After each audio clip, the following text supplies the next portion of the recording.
आज हम लोग क्वाड्रेटिक इक्वेशन क्लास 10th का डिस्कस करेंगे। तो क्वाड्रेटिक इक्वेशन समझने से पहले हम समझेंगे कि क्वाड्रेटिक पॉलिनोमियल क्या है। तो पॉलिनोमियल क्वाड्रेटिक पॉलिनोमियल तभी समझ में आएगा जब हमें ये समझ में आएगा कि पॉलिनोमियल क्या है।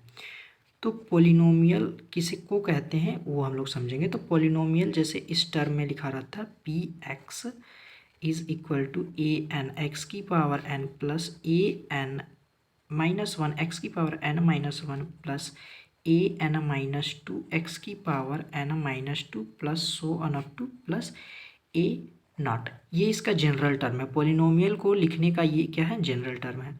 ये ए एन है, ये कभी भी जीरो नहीं होना चाहिए। और ये ए एन है, इसको कहते हैं लीडिंग कोफिशिएंट। क्या कहते हैं? Leading coefficient.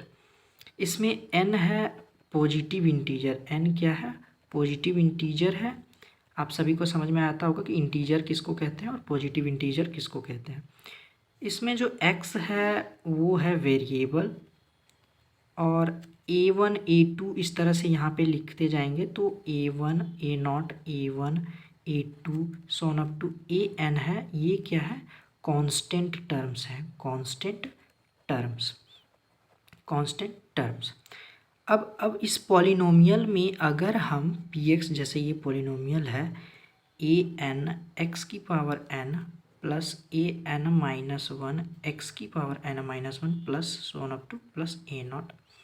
इस पॉलिनोमियल में अगर हम एन का वैल्यू वन रखते हैं तो पी एक्स क्या बन जाएगा? पी एक्स क्या बन जाएगा? A one X plus A naught. इसको कहते हैं लीनियर पॉलिनोमियल। Linear polynomial. और n का वैल्यू जब हम 2 रखते हैं तो px क्या बन जाता है?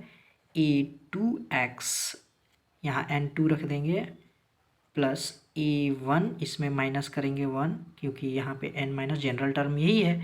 तो 2 माइनस 1 इज़ 1, फिर 2 माइनस 1 इज़ 1, यानी x की पावर 1 हो जाएगा प्लस लास्ट में ये a नॉट आ जाएगा।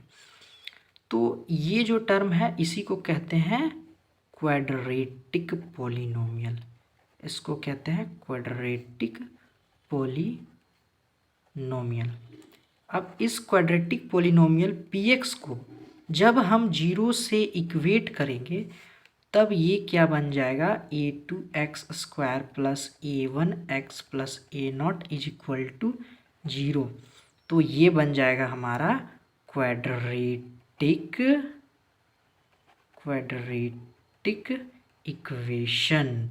तो आप लोगों को क्वाड्रेटिक इक्वेशन समझ में आ गया क्या होता है। इसको हम ऐसे भी लिख सकते हैं A X square plus B X plus C equal to zero.